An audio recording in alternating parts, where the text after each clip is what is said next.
Hello and welcome to a brand new episode of Health 360. This week on the show, we're telling you all about sleep, the precious commodity that everybody wants. Everybody is trying to get in some good sleep. Why is sleep becoming such a rare commodity, and what all are people trying to do to get in the maximum hours of sound quality sleep? Also on the show, body mass index BMI is out, BRI, body roundness index is in. Why was BMI an inaccurate measure of how healthy you are? We're also going to be telling you about your belly, your pot belly, which could be indicative of high amount of stress. That and many more such trending big stories coming up ahead on the show. I'm Sneha Mordani.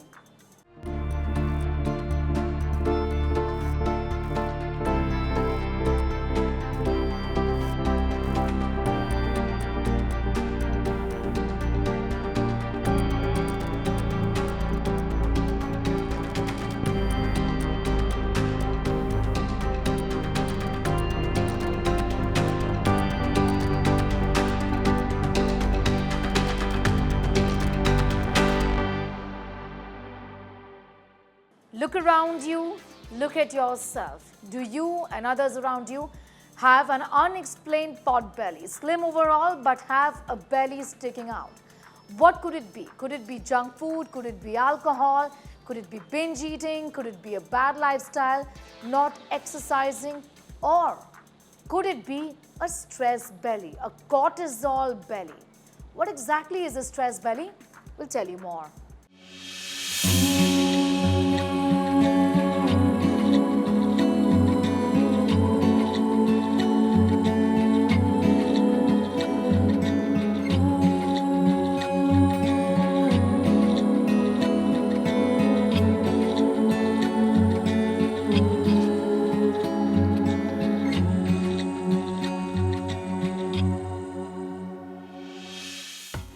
This, ladies and gentlemen, dark circles under your eyes, puffy eyes is a sign of stress. This too, a stiff neck, a stiff shoulder and constant pain, perhaps in the nape of your neck, a sign of stress. But what about this? A belly that sticks out in an otherwise slim person. Now, research says that this pot belly could also be related to stress. In fact, there is a lot of research that indicates that this indeed is a stress belly. It's also called a cortisol belly.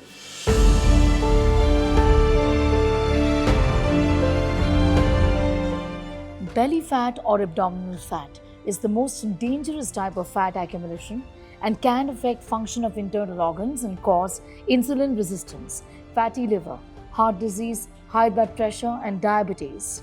Stress can disrupt many body functions. As a response to stress, cortisol, a steroid hormone, is released, which in excess can lead to many physical and mental health problems.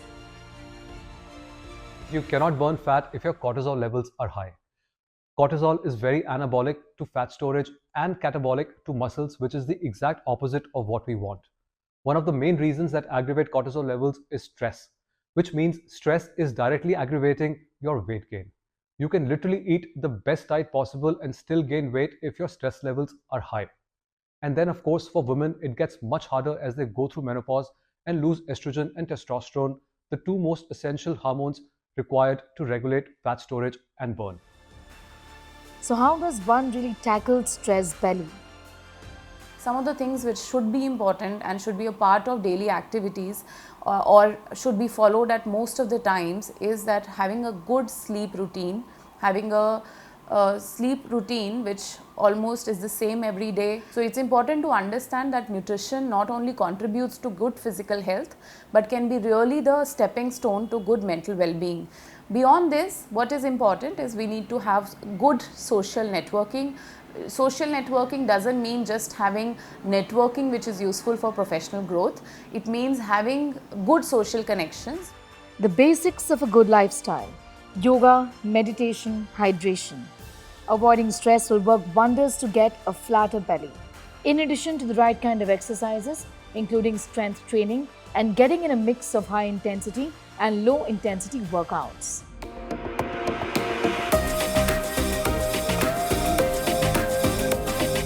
exercises like leg raises,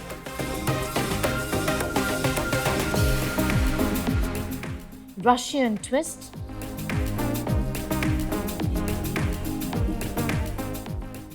half oblique crunches, hollow holds, and even planks help in dealing with abdominal fat. Lifestyle plays an important role in accumulation of belly fat. There is a hormone called cortisol which plays an important role when we talk about belly fat. Cortisol is not bad at all because it is produced by the body for the brain functioning. But if, as per Ayurveda, if your body is imbalanced in kapha and your ama is in the physiology of the body, definitely cortisol will not do good, it will do bad for you. You can have good fats, healthy fats like avocados, seeds, almonds, even cashew nuts are rich in magnesium, and flax seeds, omega 3, omega 6, that helps and gives you that cushioning also to your cells and the body. Eating fats in moderation in eating right is always imperative. Excess of visceral fat, it leads to the release and stimulation of a hormone known as cortisol, and this cortisol hormone leads to deposition of this visceral fat, leads to PCOD, can leads to PCOD. In PCOD, insulin resistance is very common, and this insulin resistance can be caused by this excess of visceral fat, and because of this a female can have menstrual irregularities like delay of periods, scanty menses and irregular periods. Visceral fat can damage your overall health. It can lead to liver dysfunction and kidney ailments. That belly in women can be detrimental to their reproductive health as well. It can cause a PCOS belly. What's clear is that looking at this, a stress belly as a cosmetic problem really isn't the solution. There is just so much more to a cortisol belly than just eating bad kind of food. We know that stress is directly linked to it. There are many other issues that could be causing you a stress belly, a pot belly. What's clear is that the approach to fixing this problem has to be holistic. Body mass index that takes into account your weight and your height and does not differentiate between the weight of your muscle and weight of your fat may actually not be a good indicator or measurement as far as your health is concerned. Hence, body roundness index comes in. Experts say it gives a more accurate picture as far as your health measurements are concerned. What is BRI? We're telling you more. For the longest time, health experts have looked at our BMI, our body mass index, to determine how healthy our weight is. Body mass index or BMI is a measure of body fat based on height and weight that applies to adult men and women. BMI is a tool that healthcare providers use to estimate the amount of body fat by using your height and your weight measurements. It can help assess risk factors for certain health conditions. But it turns out that BMI is not always an accurate representation of body fatness. Firstly, what is BMI really used for? Healthcare providers use BMI to help diagnose weight types and as a screening tool for certain health conditions. Experts are exploring a new method now for measuring obesity, which is called the Body Roundness Index or BRI, which is said to offer a more accurate assessment than the traditional body mass index. How is BRI calculated and can it replace BMI fully? The Body Roundness Index or BRI considers an individual's height and waist circumference to assess their health status. It measures how round or circular a person's body shape is by using a formula that considers height and waist circumference but not the weight. The BRI, many experts opine, is a more accurate assessment of central obesity and abdominal fat, both of which are strongly associated with an elevated risk of developing type 2 diabetes, hypertension and heart disease, in comparison to fat stored in the buttocks and thighs. The body roundness index is more apt as it tells you about the fat distribution of the body. It tells you about the outcome in form of the cardiac diseases, endocrinological diseases like diabetes and all, and it tells you even about the chances of death in a person as compared to a simple body mass index. So who has developed BRI? It was first developed by mathematician Diana Thomas, now a professor at the United States Military Academy in West Point, New York. She first introduced this index in a 2013 article in the journal Obesity. What really is the problem with the body mass index? The BMI is a simple height to weight ratio which has been a regular in medical examination for years. It is still one of the most commonly used health measures. It's also criticized for categorizing people as overweight, obese, severely obese. It also does not tell the difference between fat and muscle, and that's where the problem really is. Now, what is important here is to understand that different people have different kind of body setups. Now, somebody may be very heavy as compared to another guy, but the person's muscle mass could be more as compared to the fat, while somebody who is light but has a large amount of fat is actually supposed to be less healthy as compared to somebody with the more muscle mass. So this is the problem with the body mass index, where you are not considering any of the muscle masses or the fat index, but you are just taking into consideration the height and the weight irrespective of anything else. A BMI of lower than 18.5 is considered malnourished, underweight.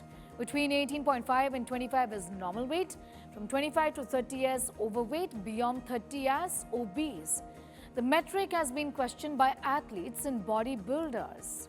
Now, by measuring both waist circumference and height, BRI generates a value typically between 1 and 20, with extreme values suggesting higher health risks. Red light therapy, mouth taping, jaw straps, magnesium, ashwagandha. People are doing what they can, resorting to using many of these products, digital trackers even, to maximize their sleep. The trend is known as sleep maxing on social media. What exactly is it, and why are so many people going for sleep maxing? Good sleep is a rare commodity. For some folks, the value of good sleep is in gold. Hence, getting the maximum number of hours of some shut-eye is actually on top of the priority list of many people. Getting the maximum amount of sleep and doing all kinds of things to achieve that.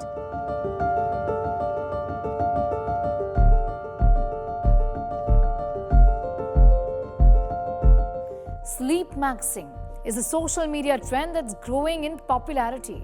The trend encompasses a range of advice, products, practices aimed at improving sleep quality. What is sleep maxing? So sleep maxing is a trend where people strive to perfect their sleep by eliminating potential disturbances and using various sleep-enhancing tools and supplements such as this, mouth taping. You literally tape your mouth so that you encourage nasal breathing. It's supposed to lead to sound sleep, but there are some problems associated with it. There are other things that people do apart from using a tape on their mouth, which is magnesium oil or supplements, sleep trackers, jaw straps, red light therapy, tart cherry juice, melatonin supplements, ashwagandha. Now on TikTok and Instagram, the trend is a blazing one. What we have come across is the sleep maxing thing, that they are trying to put up the tapes across their faces, they are trying to rebreathe into the kind of poly bags, or they are trying to take up drugs like melatonin. Now remember one thing, what is important is the natural cycle of your body is that you require 7 to 9 hours of sleep. And you need it without taking any extra kind of activity like taking melatonin or any other drugs. So what you do is you are actually playing with your body. Now once you start playing with your body, just remember one thing, initially you are going to play with your body, but once your body gets used to it, then it starts playing with you. Red light therapy, often considered harmless, can also provide a safe, natural solution to insomnia. It can help stimulate the production of the sleep hormone, melatonin, which is naturally produced by the body as it gets closer to bedtime, in keeping with your circadian rhythm. Now, while it's something that's made naturally by the body, it can also be stimulated by external factors such as limiting screen time, exercising and eating certain foods. But there are a dozen other simple ways to try and get a good night's sleep without going into extremes, like relying on digital trackers that anyway expose you to too much technology.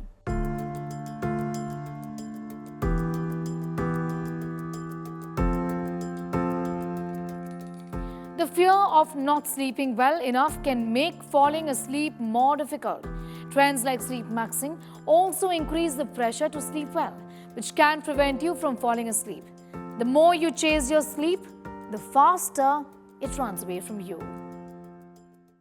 It's time for a quick commercial break here on the show. News around health, wellness and fitness continues on the other side.